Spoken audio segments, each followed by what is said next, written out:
லாபத்துக்கு குறைவில்லா அமைப்பு கும்பம். கும்பத்துல யார் பிறந்தாலுமே மதிப்பு என்னைக்குமே குறையாது. கோபுரத்துல ஏறதுக்கு ரொம்ப பவர் உள்ள ஒரு ராசின்னு சொல்லுவாங்க. வக்ர பயிற்சியை ஒரு உச்ச பயிற்சி பாச்சுன்னா இன்னும் சூப்பர். அப்ப என்னன்னா அவங்க குடும்ப வாழ்க்கையில ஒரு தேஜஸ் உண்டாகும், ஒரு ஏற்றம் இருக்கக்கூடிய ஒரு அமைப்பு இருக்கு. ஆகஸ்ட் மாதம் முழுவதும் பண்ணக்கூடாத விஷயம், வட்டிக்கு இப்போ வாங்கி எதை விஷயத்தையும் செய்யும். கோபுரத்துல அந்த அடுக்கு இருக்கு இல்லையா, அதுல 4, 3, 5 இருக்கு. 5 ஒரு கோபுரத்தையோ இல்ல 3 அடுக்குள்ள கோபுரத்தையும் நீங்க பார்க்கறது சிறப்பு.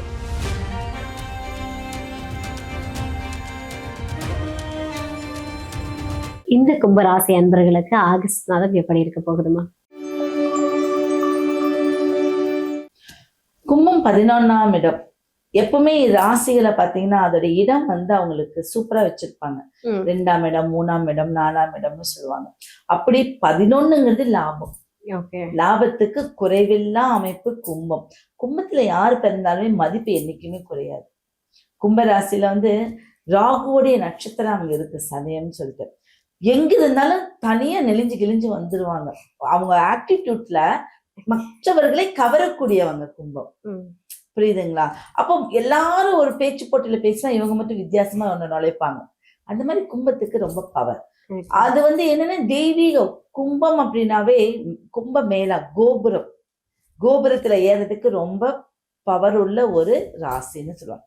அந்த ராசிநாதனை குரு பார்வை பார்க்குது. 2ஆம் இடமா ஒரு சனி பகவான், அந்த ராசிநாதனுடைய சனி பகவானே 2ஆம் இடத்துல இருக்காரு. அப்போ ஒரு குரு பார்வை. எப்பவுமே வக்ர பயிற்சியை ஒரு உச்ச பயிற்சி பாச்சுன்னா இன்னும் சூப்பர். ஓகேவா? அப்ப என்னன்னா அவங்க குடும்ப வாழ்க்கையில ஒரு தேஜஸ் உண்டாகும், ஒரு ஏற்றம் இருக்கக்கூடிய ஒரு அமைப்பு இருக்கு. புது விஷயத்தை ஆரம்பிக்கக்கூடிய ஒரு அமைப்பு இருக்கு. ஏன் நம்ம செஞ்சா என்ன, இத எல்லாத்திட்ட பின்னோக்கி பின்னாடியே போயிட்டு இருக்கோம். நான் தனித்துவமா செய்ய போறேன் அப்படிங்கக்கூடிய ஒரு ஆற்றல் நிச்சயம் உண்டு. அப்ப அந்த கும்ப ராசிக்காரர்கள் யார் எங்க இருந்தாலும் உங்க வீட்டுக்கு அருகாமையில ஒரு கோயில் இருக்கும். அதை நீங்க கமெண்ட்ல பண்ணுங்க. எப்பவுமே இருக்கும். அவங்க கோயில் இல்லா இடத்துல அவங்க குடியே இருக்க முடியாது. அந்த மாதிரி இருக்கக்கூடிய அமைப்பு இருக்கு. அப்ப அந்த கோயிலுக்கு நீங்க அடிக்கடி போயிட்டு வர்றது ரொம்ப சிறப்பான விஷயம். கும்பராசி என்பர்கள் இந்த ஆகஸ்ட் மாதம் முழுவதும் பண்ணக்கூடாத விஷயம் அப்படின்னாலோ இல்ல இந்த விஷயத்துல ரொம்ப கேர்ஃபுல்லா இருக்கணும்னா என்ன விஷயம் சொல்லுவீங்க? கும்பம்னே 11ன்னு சொல்லியிருக்கேன். லாபம். வட்டிக்கு எந்த ஒரு விஷயத்தையும் விடாதீங்க, வட்டிக்கும் வாங்காதீங்க இந்த காலகட்டத்துல. ஓகே, சுயமா சம்பாதிக்கிறதுக்கு முயற்சி பண்றதெல்லாம் எந்த ஒரு பிரச்சனையும் கிடையாது. குடும்பத்துல நல்ல ஒரு ஆரோக்கியம் மேம்படும். அப்பப்ப சின்ன சின்ன செலவுகள். அப்ப நீங்க செய்யக்கூடாத விஷயம் வட்டிக்கு இப்போ வாங்கி எதை விஷயத்தையும் செய்யக்கூடாது. கும்பராசி என்பர்கள் ஆகஸ்ட் மாதம் முழுவதுமே வழிபடக்கூடிய கடவுள் தான். எப்பவுமே நீங்க 4 அடுக்கு, 5 அடுக்கு, 3 அடுக்குன்னு கோபுரம் கேள்விப்பட்டிருக்கீங்களா? கோபுரத்துல அந்த அடுக்கு இருக்கு இல்லையா, அதுல 4, 3, 5 இருக்கு. 5 ஒரு கோபுரத்தையோ இல்ல 3 அடுக்குள்ள கோபுரத்தையும் நீங்க பாக்குறது சிறப்பு. அந்த மாதிரி கோயிலுக்கு நீங்க அடிக்கடி போயிட்டு வாங்க. சிறப்பான விஷயம். நீங்க இப்ப நோட் பண்ணீங்கன்னா தெரியும். இந்த கோபுரம் வர்றதுல அந்த நிலவு வாசல் இருக்கு இல்லையா, அதுல 5, 4 அப்படி இருக்கும். இல்ல இந்த வாசல் இல்லாத ஒரு விஷயம் கோபுரமே இருக்காது. ஓகே, அப்படி 5 அப்படிங்கறதுலயும் இல்ல 3ங்கிறது போகும்போது அங்க போயிட்டு வந்தாலே உங்களுக்கு நல்ல வைப்ரேஷன் கிடைச்சிடும். எங்கெல்லாம் கும்பாபிஷேகம் பண்றாங்க, அது சிவன் ஆலயத்துக்கு, எங்கெல்லாம் கும்பாபிஷேகம் பண்றாங்களோ அந்த தீர்த்தத்தை வாங்கிக்கிறது சிறப்பான விஷயம். நீங்க எப்பவுமே உங்க லைஃப்ல கடைபிடிக்கணும். அது உங்க லைஃப்ல கடைபிடிக்க வேண்டிய பழைய சிவனாலயங்களை தேடி போங்க. அதுதான் பர்ஃபெக்ட். Okay ma'am, super. அதாவது சிவனை நினைச்சாலே முக்தி கிடைக்கும் அப்படின்னு சொல்லுவாங்க. Super ma'am, super. கும்பராசி என்பவர்களுக்கு ஒரு அற்புதமான ஒரு பலனை கொடுத்துருக்கீங்க. அருமைமா. இப்போ ராசிகள் அப்படின்னு எடுத்துட்டாவே கிரகங்களுடைய அமைப்புல தான். அது வருட கணக்கு கிரகங்கள். மாத கணக்கு வேற, வருட கணக்குகள் கிரகங்கள் வேற. அப்ப இந்த வருட கணக்கு கிரகங்கள்ல ரீதியா பார்க்கும்போது நம்மளுக்கு குரு பயிற்சி நடந்திருக்கு. அப்ப குரு பயிற்சி போக சனி பகவானும் பயிற்சி ஆயிருக்காரு. ஆனா அவங்களுடைய வக்ர பயிற்சியிலையும் பார்வையிலும் தான் சில ராசிகளுக்கு நல்லா ஒரு சிறப்பு அம்சம்னு சொல்லலாம்.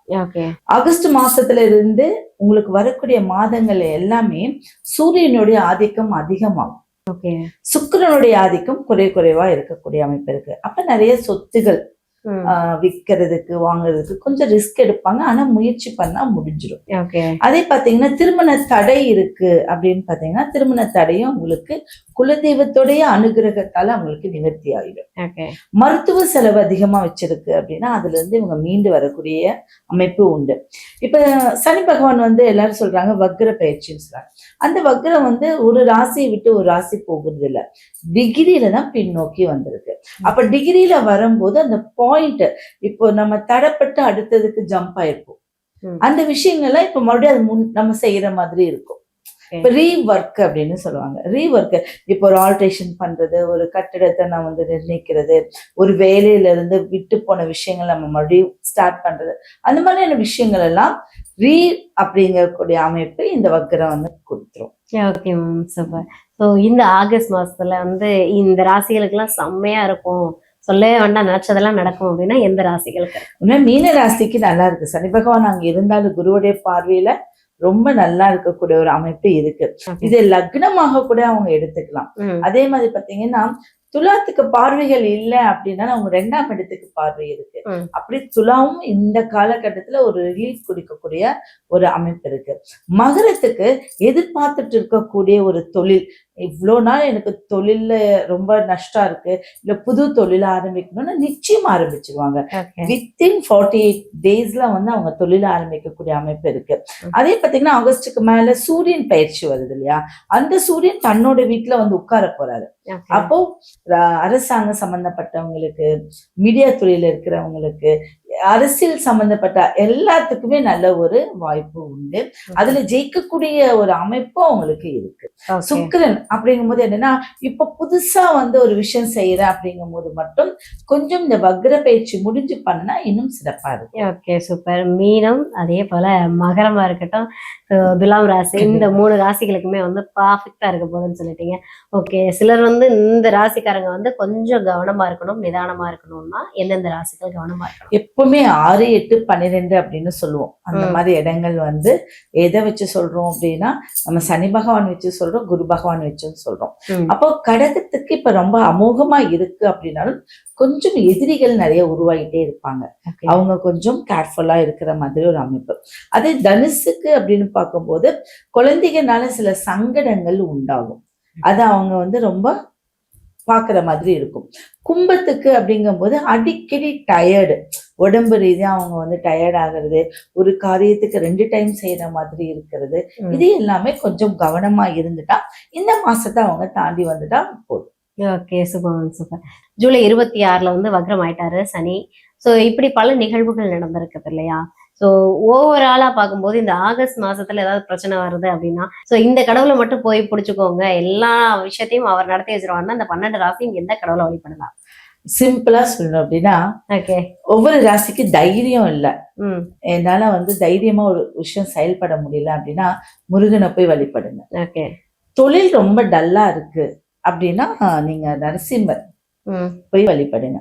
எனக்கு ரொம்ப பண கஷ்டமா இருக்கு, பொதுவா ஏன்னா எல்லா ராசிக்கும் இருக்கும் இல்லையா, மகாலட்சுமியை போய் வழிபடுங்க. நோய்வாய்ப்பட்டிருக்கேன் நானு, ரொம்ப வந்து மருத்துவ செலவில் இருக்குன்னா காலபைரவரை போய் வழிபடுங்க. அடுத்தது என்ன, திருமண தடை, இந்த மாதிரி திருமண தடையெல்லாம் இருக்கு, நாங்க எந்த மாதிரி ஒரு கடவுளை வழிபடணும் அப்படின்னா பெருமாளை போய் வழிபடுங்க. சரியா? இப்படி நம்ம கடவுளை வந்து பிரிச்சுக்கிறோம் அப்படின்னு சொல்லலாம். இப்ப இந்த கடவுள் தான் இவங்களுக்கு உகந்ததுல நம்ம பிரச்சனைக்குரிய ஒரு கடவுள் இந்த மாதிரி. இப்ப பார்ட்னர்ஷிப் செய்து ஒரு தொழில் பண்றாங்கன்னா தொழிலுக்கு அதிபதியே யாரு அப்படின்னா நிச்சயம் பெருமாள் தான்.